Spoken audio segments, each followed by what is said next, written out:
Salut à tous, c'est Samuel, j'espère que vous allez bien. En tout cas, je vais très bien, cette journée est complètement folle. Je dois être à ma 1, 2, 3, 4, 7 ou 8e Hot Toys aujourd'hui. Oui, je dis bien Hot Toys, pas fabricant divers. Hot Toys, j'avais énormément de retard sur les figues qui sont sorties ces derniers mois. Je rattrape ce retard. Du DC. De toute façon, Hot Toys, c'est pas compliqué. Hein. Star Wars, Marvel, DC. En dehors de ça, il n'y a plus rien du tout chez eux. On est sur la licence Arkham Knight. Là, par contre, je ultra kiffe. Parce que je suis ultra fan du jeu vidéo et je suis ultra fan de ce que fait Hot Toys en figurine sur le jeu vidéo. Ça commence par contre à m'inquiéter. Pourquoi? Parce que, pourquoi je m'inquiète? Parce qu'on a eu Nightwing qui a été teasé plusieurs fois sur différents salons et aucune précommande. Et ça me fait chier parce qu'il n'y a plus aucune figue Arkham Knight à sortir, mis à part, c'est pas Arkham Knight, je crois que même c'est Arkham Origins, le gros Batman en super armure, c'est tout ce qu'on va avoir. Après, il n'y a plus rien eu d'autre. Je suis un petit peu déçu, un petit peu frustré. Bon, on commence la vidéo, mais avant de commencer cette vidéo, n'oubliez pas de me lâcher ce petit like important pour le référencement, de vous abonner si ce n'est pas encore fait, d'activer la petite cloche pour recevoir les notifications. Et pour les recevoir, il faut activer justement toutes les notifications.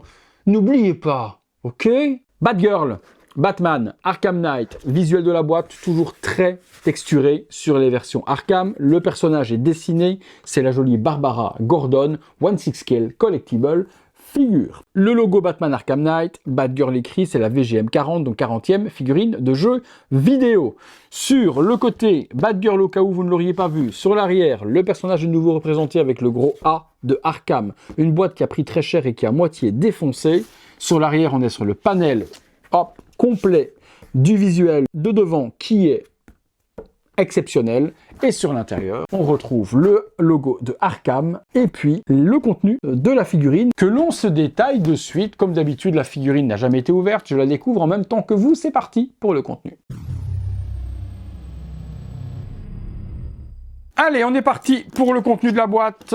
On regarde ce qu'il en est. Hop là, hop là, hop là. Un seul étage, rien d'autre à l'intérieur. Et ça fait plaisir de ne pas avoir 50 accessoires qui traînent dans la boîte, qui servent généralement pas grand chose et qui prennent 2 plombes à vous montrer en vidéo. Alors, la figurine se porte comme ceci. On a les différents accessoires, les différents items.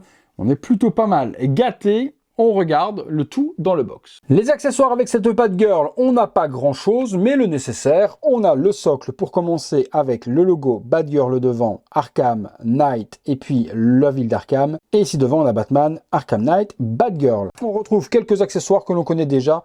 Le Bat-grappin qu'on avait avec les versions de Batman. La partie devant va s'enlever si on le désire. Hop, on peut le retirer et y mettre la partie qui est propulsée juste là-bas que je vous montre tout de suite après. Donc une arme assez simple que l'on connaît déjà.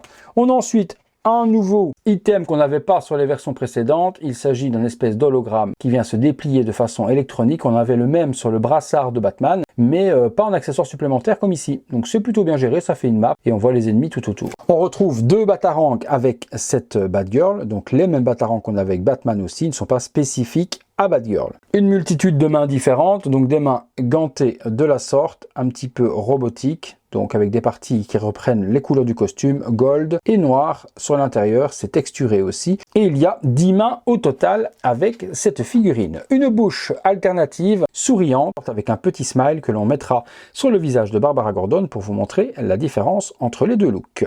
Dernier item, eh bien c'est justement donc la partie du Bat-grappin qui vient se propulser sur un câble métallique. On passe sur la figurine. La figurine, on est parti dessus, on se détaille tout ça ensemble. Alors, on commence par les bottes comme d'habitude. Les bottes sont totalement PVC, pas de cuir, donc du plastique complet aussi bien pour la chaussure que pour la partie haute. Les jambes sont en PVC également. Je m'attendais à une partie cuir, mais non, rien à voir, tout est en PVC. Et les jambes sont séparées du costume. Donc on n'a pas un costume complet, ce qui est plutôt pas mal pour les articulations. Par contre, ça met des articulations visibles sur le costume.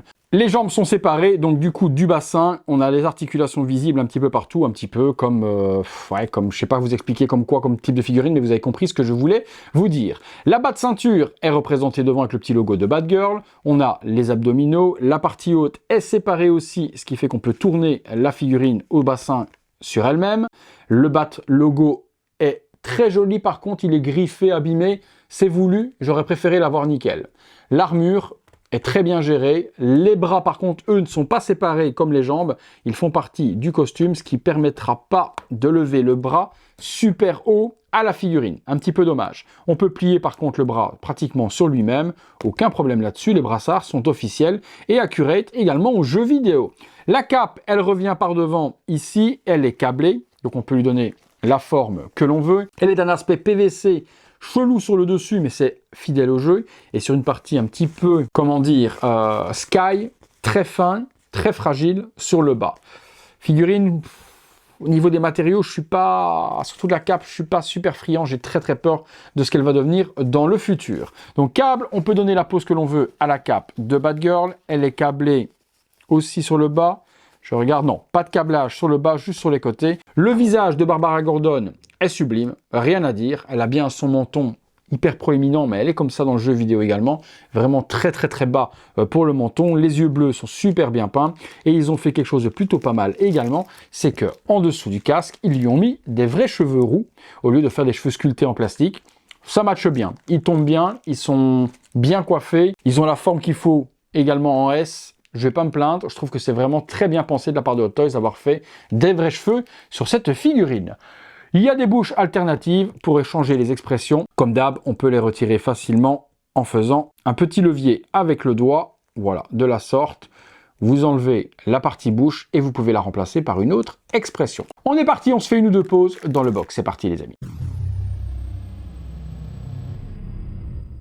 Et voilà, on est parti sur la figurine qui tourne sur elle-même, sans pause, sans accessoires, ni quoi que ce soit, juste pour vous montrer la réalisation de Toys sur cette figurine. La cape, je vous en ai parlé, pour moi, je ne donne pas de nombreuses années au vu de la fragilité et de la finesse de cette dernière. On verra ce que ça donnera bien dans le temps. Il faut la ranger un petit peu, là vous voyez qu'elle est un petit peu chiffonnée n'importe comment, elle est câblée, donc il faudra lui donner la forme que vous voulez, mais on se fera 2-3 pauses en donnant des formes plutôt agréables. Le visage est exceptionnel, rien à dire, le masque est bien respecté et le visage de Barbara Gordon l'est également. Je suis super fan des cheveux synthétiques sur l'arrière qui tombent super bien sans faire grosse moumoute dégueulasse, donc une réalisation qui est plutôt prometteuse dans un premier temps. Première pose les amis, avec la main à la hanche, le batarang dans les doigts. C'est une pose qui matche plutôt bien avec le personnage. Elle est charismatique, elle est féminine et elle est totalement déterminée. C'est une pose que je peux conseiller dans vos vitrines. Pose supplémentaire en train d'utiliser l'espèce d'écran tracker, visage sérieux cette fois-ci. Je lui ai retiré la petite bouche smile pour lui donner un air beaucoup plus concentré sur l'action. Et voilà, dernière petite pose avec la cape qui s'envole et les batarangs dans les mains. On a fait un petit peu le tour sur la figue, on est parti pour la conclusion. Conclusion les amis sur cette Batgirl de chez Hot Toys. Elle complète la ligne Arkham Knight. Hâte de voir la prochaine qui sera la grosse armure de Batman Arkham Origins, si je dis pas de bêtises. Quant à cette Batgirl, eh bien elle fait le taf comme il faut. Il n'y a pas énormément d'accessoires, mais il y a les principaux. Un bas de grappin, des batarangs, deux bouches alternatives, un superbe visage casqué et ces magnifiques cheveux roux dont je répète une fois de plus sont vraiment ultra bien gérés. Le costume, ben les séparations, on aime, on n'aime pas, bon mais il y en a pour tous les goûts du coup. Ça permet d'avoir des articulations beaucoup plus flexibles et donner des poses, bien qu'on ne lui fera pas faire la roue, quoique beaucoup plus ample, sans déchirer le costume et sans l'abîmer avec le temps. Donc c'est juste les petites articulations visibles là qui sont un petit peu dérangeantes, mais rien de bien grave en soi. Vous me direz, comme d'hab dans les commentaires, ce que vous en pensez de cette Batgirl. Est-ce que comme moi, vous êtes inquiet de la suite de la licence, puisque Hot Toys n'a plus l'air d'avoir envie de sortir quoi que ce soit? Moi, je vous avoue que ça m'inquiète quand même plutôt pas mal. J'espère quand même avoir Nightwing et les autres personnages à venir. Voilà les amis, la figurine, moi comme d'hab, elle vient de chez Day One Collectibles, c'est mon partenaire depuis de nombreuses années. Je vous mets un code remise, c'est le code Samuel, ça vous donne 5% de remise dans le panier lorsque vous arrivez au moment du paiement. Donc c'est pour moi, c'est cadeau, je vous le donne. Les frais de port sont inclus, tout est inclus dans le site, vous voyez tout directement à combien coûte cette figurine. Comme d'hab, si vous ne l'avez pas fait en intro, faites-le maintenant, lâchez-moi un gros like si vous avez aimé la vidéo, abonnez-vous, activez la petite cloche, toutes les notifications comme d'habitude. Et comme d'hab, si vous voulez devenir membre soutien, c'est le bouton rejoindre sur les ordinateurs. Et si vous voulez m'aider, eh bien il y a le bouton Super Thanks, vous cliquez dessus, vous faites un petit don à la chaîne avec un commentaire qui va se mettre en évidence et je viendrai vous répondre. Merci à tous de m'avoir suivi, c'est tout pour Batgirl, c'est tout pour moi. À très bientôt les amis pour une prochaine vidéo. Salut à tous.